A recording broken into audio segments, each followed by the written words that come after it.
और मैंने सपेरे से कहा तो सपेरा बाहर चला गया। हूर मेरे पास आई और कहने लगी, ये बात सच है कि मैं एक आदमजादी नहीं बल्कि एक नागिन हूँ। ये राज कोई भी नहीं जानता है। मैं इस किले में अकेली रहती हूँ। ये किला आज से 160 साल पहले का है, जो आदमजाद ने बनवाया था, लेकिन वो ज़्यादा देर तक ज़िंदा ना रहा और फिर इस किले में हम नागिनों ने ही कब्ज़ा कर लिया था। और मैं जैसे ही बड़ी होती गई मुझे इस किले से इश्क हो गया था। मैं चाहकर भी इस वक्त यहाँ नहीं रुक सकती थी, पर एक दिन अचानक ही किले में आई तो मुझे पता चला कि यहाँ का नाग शादी के लिए नागिन तलाश कर रहा है। मेरी अम्मा ने जैसे ही ये खबर सुनी तो मेरी अम्मा ने मुझे इधर आने से मना कर दिया था, क्योंकि वो नहीं चाहती थी कि मैं नाग से शादी कर लूँ। पर मेरे अंदर ये शदीद ख्वाहिश थी, क्योंकि मैं चाहती थी कि मैं इस किले में राज करूं। आज तो ये किला काफ़ी वीरान और सुनसान है, लेकिन उस ज़माने में ये बहुत बड़ा पुरनोक होता था। हर कोई इधर आता था और यही ख्वाब देखता था कि वो इस किले पर हुक्मरानी करे।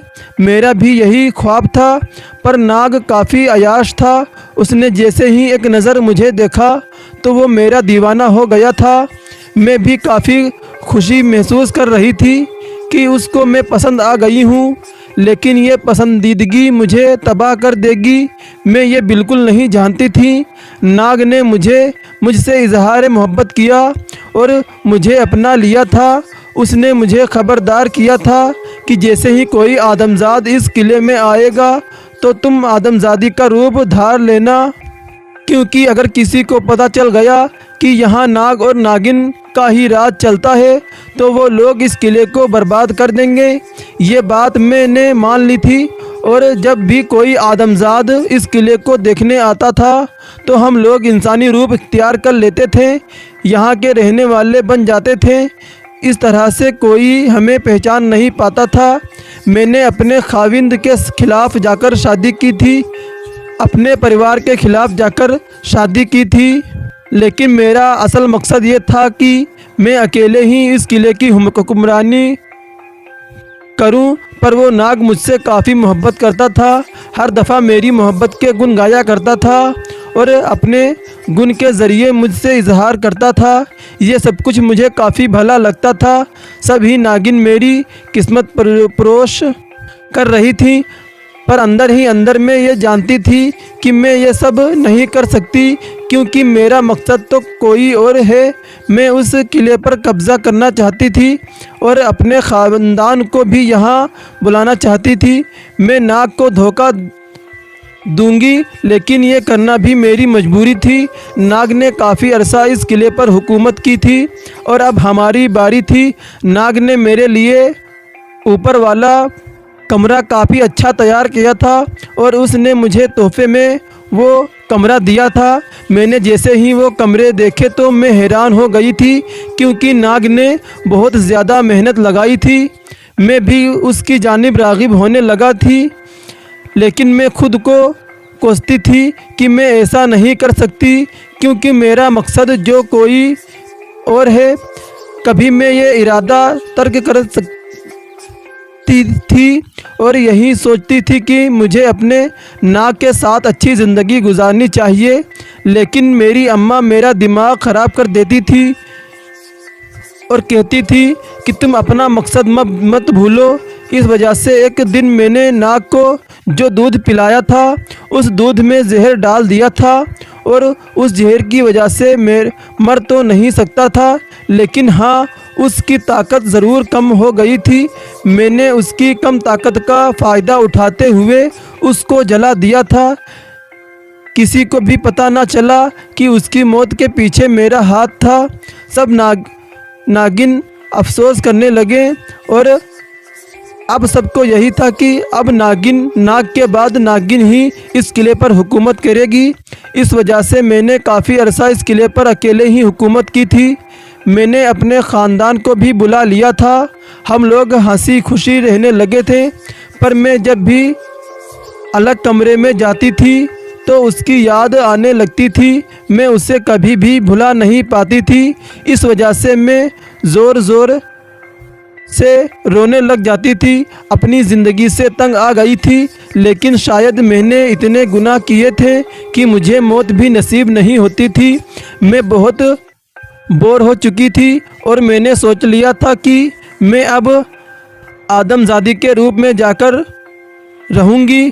फिर मुझे पता चला कि किले को बेचा जा रहा है। मैं नहीं चाहती थी कि ये किला बिक जाए, क्योंकि ये मेरे नाक की निशानी थी, लेकिन मैं कुछ भी नहीं कर सकती थी, क्योंकि आज के ज़माने में किसी को भी हम पर यकीन नहीं है। इसलिए मैंने सोच लिया था कि क्योंकि मैं यहाँ के लोगों में खौफ पैदा कर दूँगी तो लोग खुद ही किले को छोड़कर चले जाएंगे। इसलिए मैं रात होते ही उस कमरे में आ जाती थी और नाग को याद करने लग जाती थी और रोने लग जाती थी। कभी उसी के गुण दोहराती थी, लेकिन कोई भी डरता था। ये सारी बात मुझसे बताकर हूर रोने लगी थी। हूर की बातें सुनी तो मेरा जहन माफ हो गया था। मुझे यकीन नहीं आ रहा था कि ये सब कुछ मैं अपने कानों से सुन रहा हूँ, लेकिन ये सारा सच था। मैं फिर उससे कहने लगा कि अब तुम्हारा क्या इरादा है, और मैंने हूर से कहा कि अब क्या तुम इंसानी रूप में रहोगी। मेरी बात सुनकर हूर नागिन हंसने लगी थी। वो हूर के रूप में आ गई थी और मेरे पास आकर बैठ गई थी, और वो कहने लगी थी कि तुम्हें मुझसे डरने की कभी भी कोई ज़रूरत नहीं। तुम एक अच्छे इंसान हो और मैं दिल से तुम्हारी मदद करना चाहती हूँ। ये बात सुनकर तो मेरा दिल खुशी से उछलने लगा था। मुझे एक दिन एक बात की समझ नहीं आ रही थी कि क्या वो यहाँ अकेले रहती है या उसका कोई ख़ानदान नहीं है। मैंने जैसे ही उसे पूछा तो वो अफसोस करने लगी थी और कहने लगी थी कि कुछ दिनों बाद ही जैसे ही मैंने नाग को मारा था तो सबको मुझ पर शक हो गया था, इसलिए सब मेरे खिलाफ़ हो गए थे। मेरे ख़ानदान वाले खुद मेरे खिलाफ़ हो गए थे, सिवाय मेरी अम्मा के।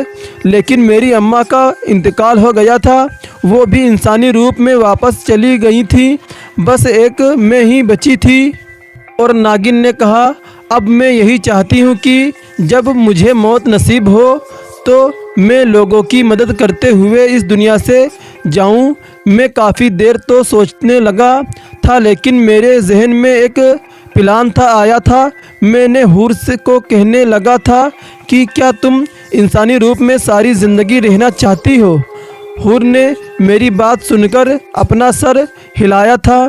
मैंने जैसे ही उसे कहा कि तुम मुझसे शादी कर लो तो वो तड़पकर पीछे हो गई थी और कहने लगी थी कि नहीं नहीं, मैं ये काम नहीं कर सकती।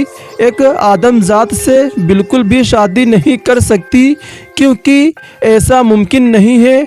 मैं उसकी बात पर कहने लगा कि ये शादी महज तुम्हारी इस दुनिया में रहने की टिकट होगी, लेकिन सच्चाई में ऐसा कुछ भी नहीं होगा। तुम बस मेरे साथ मेरे गांव आ जाओ। हूर के रूप में सब लोग तुम्हें देख लेंगे। इस तरह वो तुम्हें आदमजादी समझेंगे और हमारी शादी भी करवा देंगे। हूर ने मेरी बात सुनी तो वो भी तैयार हो गई थी।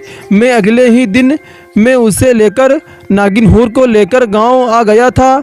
अम्मा ने जैसे ही मेरे साथ एक लड़की देखी तो वो काफ़ी हैरान हो गई थी। जैसे ही अम्मा को बताया कि इस लड़की को पसंद करता हूँ तो अम्मा काफ़ी हैरान हो गई थी और कहने लगी थी कि तुम ऐसे तो नहीं थे। मैंने कहा कि ये लड़की यतीम है, इसके सर पर किसी का भी हाथ नहीं है, तो मैंने सोचा कि मैं ही इससे शादी करके इसे अपना नाम दे दूं। अम्मा भी मेरी बात मान गई थी। कुछ ही अरसे बाद हमारी शादी हो गई थी, लेकिन मैं जानता था कि ये शादी फर्जी है। हूर मेरे साथ रहने लगी थी। वो बहुत ही खुशी रहने लगी थी और किसी ने भी उसका राज जानने की कोशिश नहीं की थी। पर एक दिन वो जैसे ही बाज़ार गई तो वो वापस ना आई। ये देखकर मैं काफ़ी हैरान हो गया था।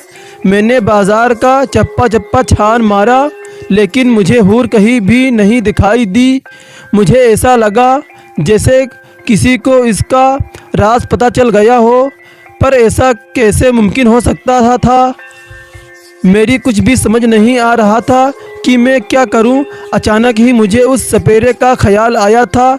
एक वही था जिसको मेरे अलावा हूर की सच्चाई मालूम थी। मैं उसके पास चला गया था। वो अपने घर पर मौजूद नहीं था। फिर वो जैसे ही घर आया तो मैं उस पर बरस उठा और मैंने उसे हूर का पता पूछा। ये सुनकर वो शैतानी कहकहा लगाने लगा था और सपेरा कहने लगा था कि हाँ, मैंने ही हूर को कैद किया, क्योंकि वो असल में नागिन है और एक नागिन इस गांव में कभी नहीं रह सकती।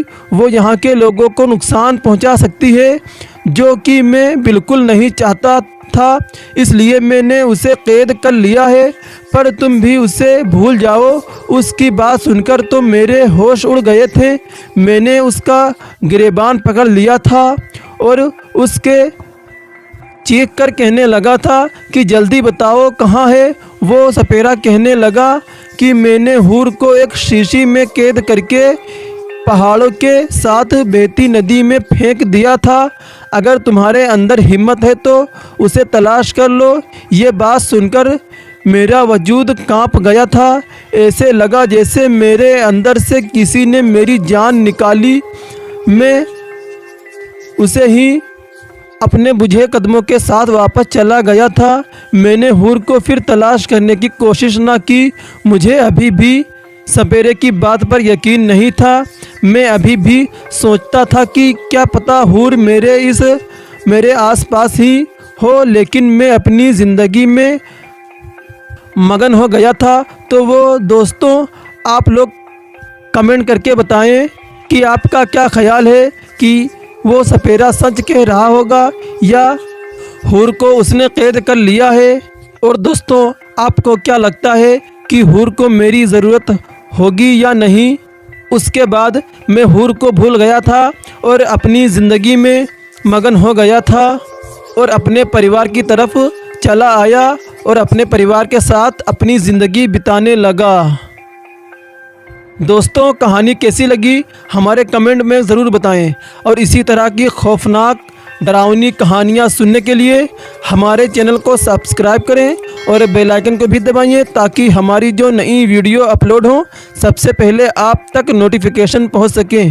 फिर आपसे मुलाकात होगी एक और हॉरर डरावनी कहानी के साथ। तब तक के लिए गुड नाइट।